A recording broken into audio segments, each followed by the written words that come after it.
And we are joined now by the President of the United States, Donald Trump. Mr. President, thanks for starting your morning with us. We're excited to have you. Well, thank you very much, Clay. It's an honor. You have a great show. Well, I appreciate that. Now, I know you're a longtime sports fan, so there's a lot of things I want to get into with you. But I want to start. You've been a big supporter of Tom Brady for a very long time. What were your thoughts when he decided to move to Tampa Bay, and what do you think he's going to be capable of down there? Will you be rooting for him? Well, I think he's going to do a great job. You know, he's a winner. He knows how to win. That's a big thing. And he's just been a great quarterback with a great coach. It's a great combination, and a great owner in Bob Kraft, frankly.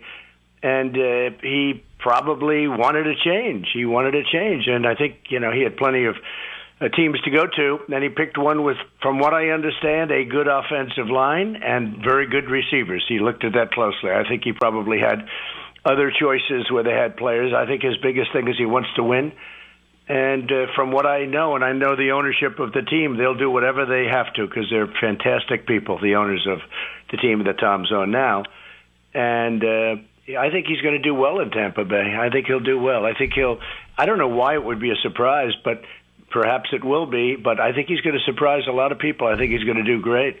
We're talking to the President of the United States, Donald Trump. Mr. President, what do you hear about the NFL? I know there's been a lot of talk. You mentioned that you talked to several different owners, Bob Kraft in particular. How confident are you that come September 10th with the scheduled opener between the Texans and the Chiefs that the NFL will be underway and everybody out there who's an NFL fan will be able to watch? Well, they want to open, and they want to open badly, and they've been working with government. I would say this, if they don't stand for the national anthem, I hope they don't open. But other than that, I'd love to see them open, and we're doing everything possible for getting them open. They can protest in other ways. They shouldn't protest our flag or our country. But, Have you talked with owners about your hope that they're going to stand for the national anthem, the players? They know my feelings very well. They've been expressed.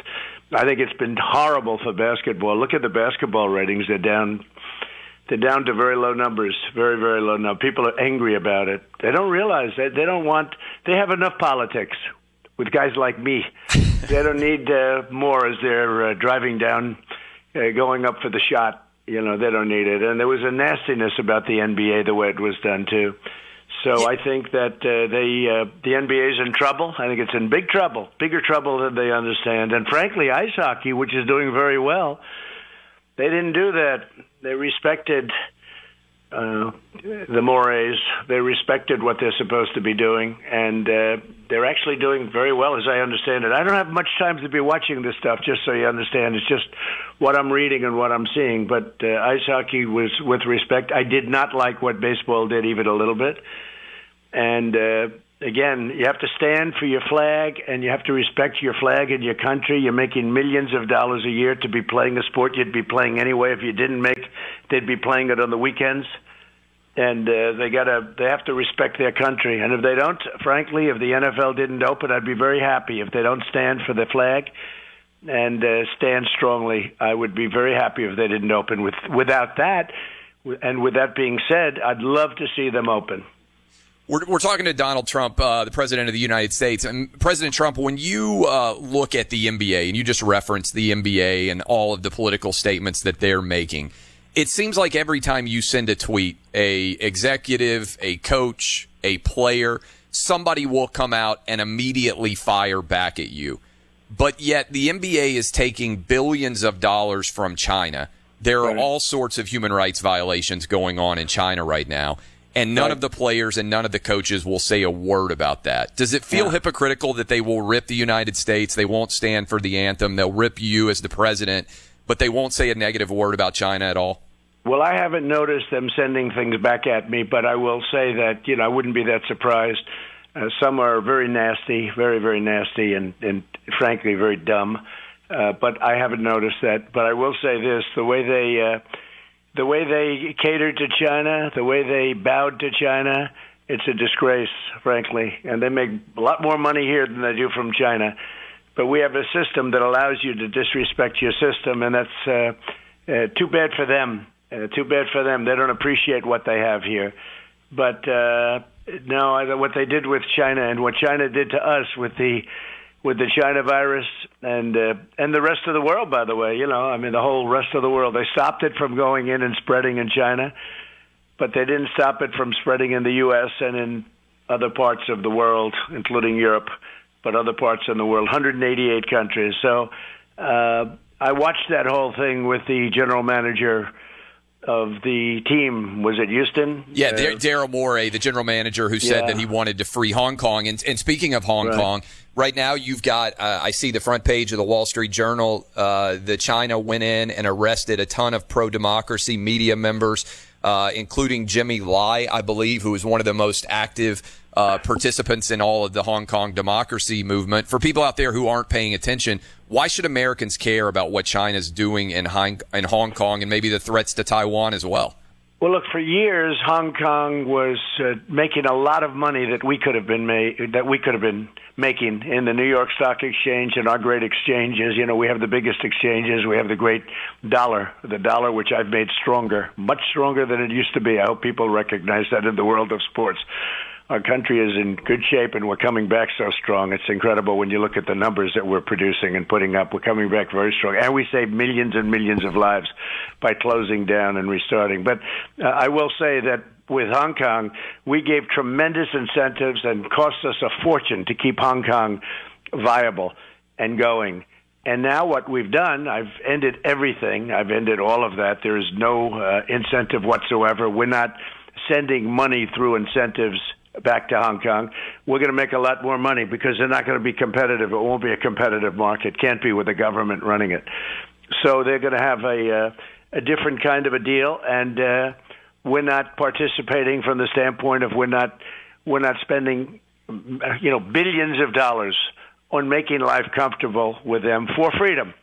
And that was okay. We'd do that if they were free, but they're not free.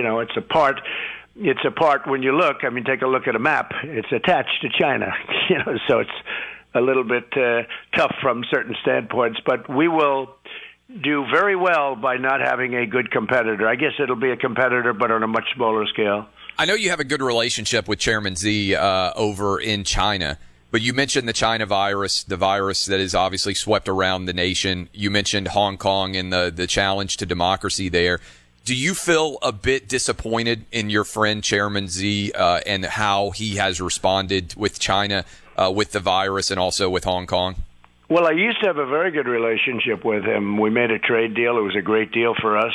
Look, China's ripped off our country for 30 years like nobody's ever done anything like what they've done. And we had a bunch of people sitting in the office that I'm in now that allowed it to happen. We were losing $500 billion, $600 billion, not million, $billion a year in trade with China.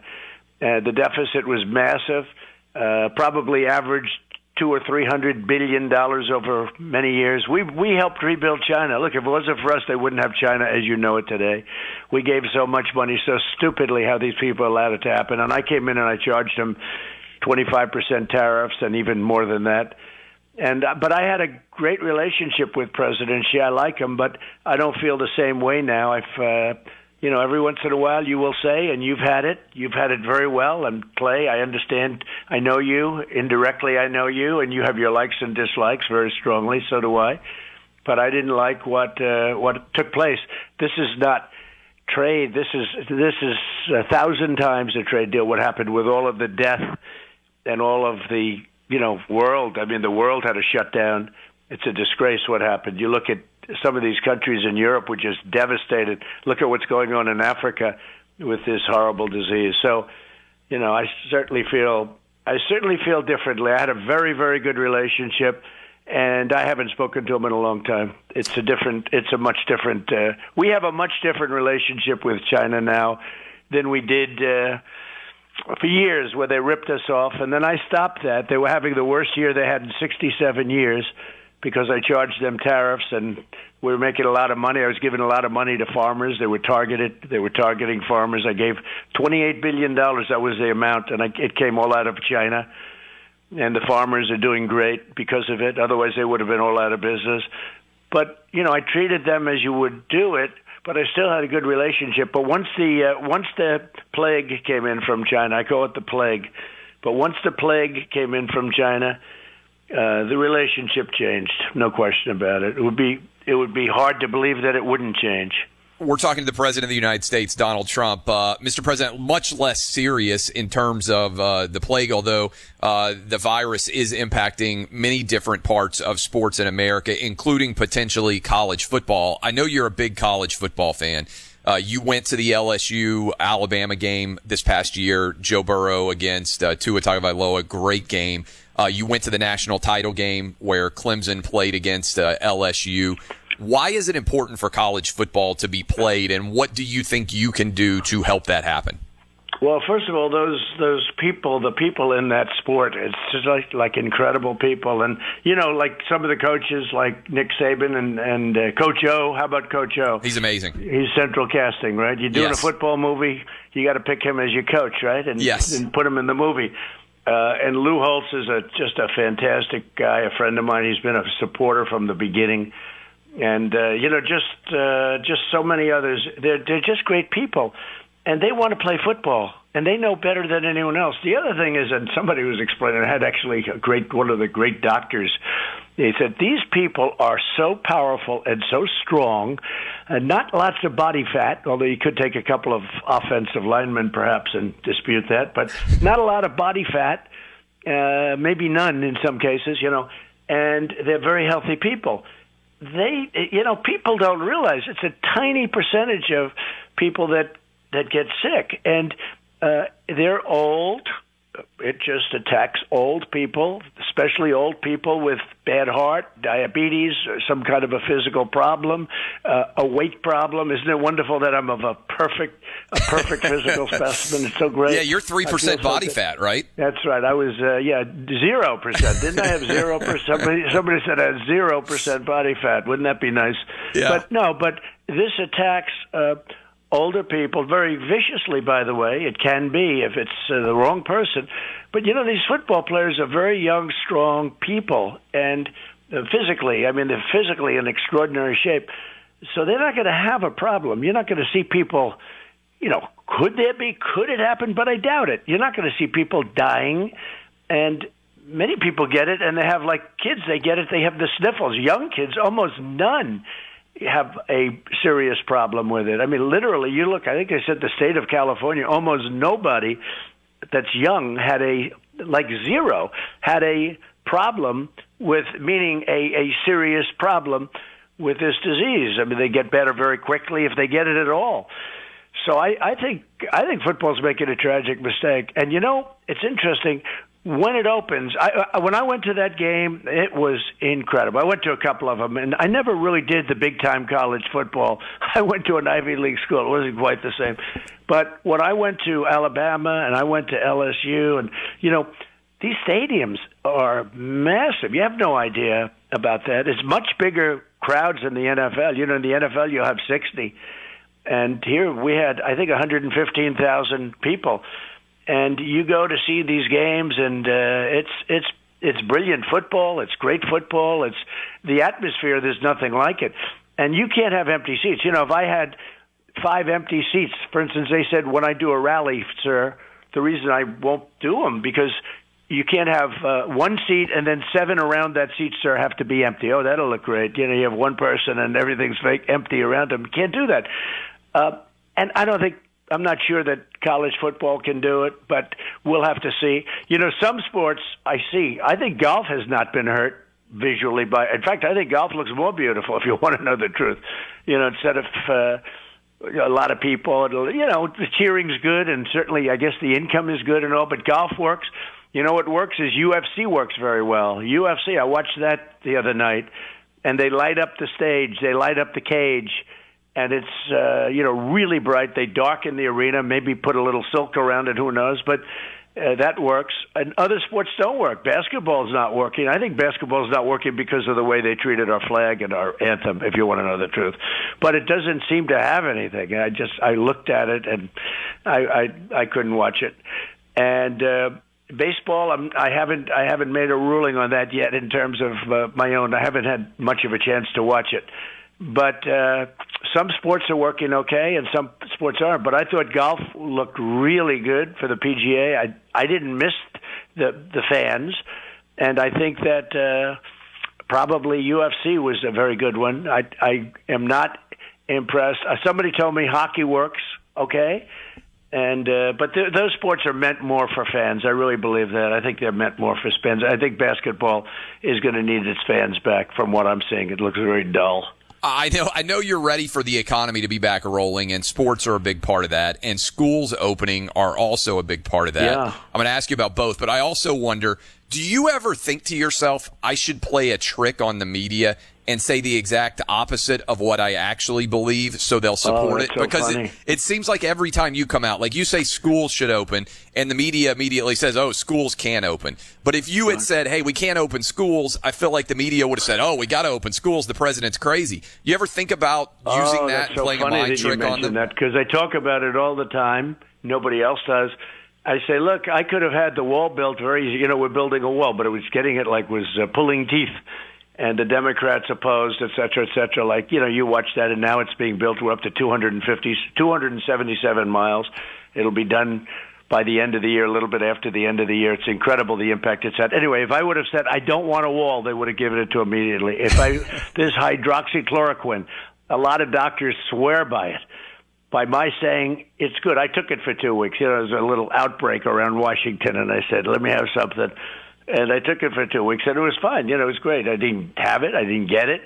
And I had no problem whatsoever with it. It's been around for a long time. It's a malaria pill, actually, and lupus, and it causes no problem. But as soon as I came out with it, they said, oh, it doesn't work. And they went crazy. They still are on Twitter. It's number one all the time, which is phony.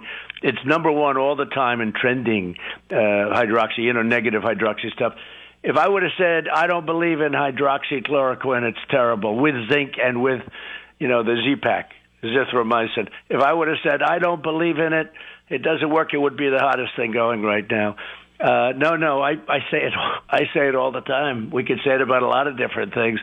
Even religion. I held a Bible in front of a church that the agitators and anarchists, they call them protesters, they tried to burn down a church. And I held a Bible up in front of the church, and they said it was a terrible thing I did. So I said, I even affect religion negatively, okay? I hold a Bible in front of a church that they tried to burn down the day before. And they say, isn't he a terrible human being? And I said, I've affected religion, hydroxy, and just about anything else. Maybe even your show after today. That'll be the end. You've got these great ratings going, I see, Clay, and you have a hell of a show. Maybe I will have destroyed your show, but the end result? Our country now is so strong. Our military has been rebuilt. Our taxes have been cut way back, and regulations, and what I've done for the vets, nobody's ever done. Nobody's ever even come close to doing. And, so many other things. We've done more than anybody, including even Space Force, right? Force. So we've done a lot, but we have to fight hard. Probably I have to fight harder than a lot of other people. Last question for you, because I know you got a ton of things to go. There's talk that Joe Biden's going to announce his vice president either today or tomorrow. It seems like it's dragged on for some time. Who do you think he's going to pick? Who should he pick? I know you like playing the political game. You weren't a politician for a long time. If you were sitting back on your couch watching television and following this election, what do you think he's going to do? What do you think he should do? Well, I think that I would be inclined to go a different route than what he's done, doing it the way he roped himself into, a certain group of people, which he said is he fine. had to pick a woman. He said that, and, some people would say that men are insulted by that, and some people would say it's fine. I don't know. I will say this. People don't vote for the vice. This is history. This isn't necessarily me. This is history because we have a great vice president. Mike Pence has been incredible, actually. He's been a great vice president and done a really, really good job in everything I've given him. But people don't vote for the vice president. They really don't. They don't vote for the vice president. Like you can pick George Washington to be your vice president. Let's pick up Abraham Lincoln coming back from the dead. They just don't seem to vote for the vice president.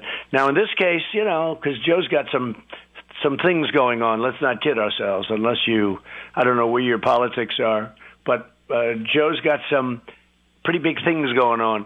So, this is going to be a very a very important pick, and it'll be interesting to see who he chooses. I'm interested to see also.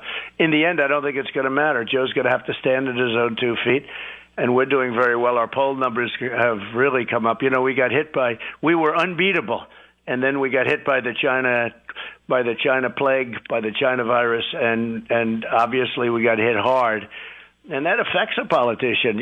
Look all over the world. When you get hit, it affects a politician. So we fought, and we've done a really good job with that and every other thing. And now the economy's come back so strong, and my poll numbers are good. They're getting very good. I think they're going to go even much higher. People appreciate what we're doing. So I don't know who he's going to pick. In theory, it doesn't matter much, but maybe with him it probably matters much more than it normally does for the obvious reason. I know I said last question, but I hit you with a sports question on your way out. The number one debate among sports fans for the last 10 years probably has been who is better as a basketball player, Michael Jordan or LeBron James. Which Michael do you Jordan. think, no doubt in your mind? Well, I've seen them both. Michael Jordan is. Plus, he wasn't political, so people like him better. That is a perfect answer. Donald Trump, President Trump, I appreciate you coming on. You're welcome to come on anytime to talk sports with us. Thank you for the time this morning, sir, and good luck the rest of your term and maybe a next one, too. Thank you very much. Great. Thank you. That is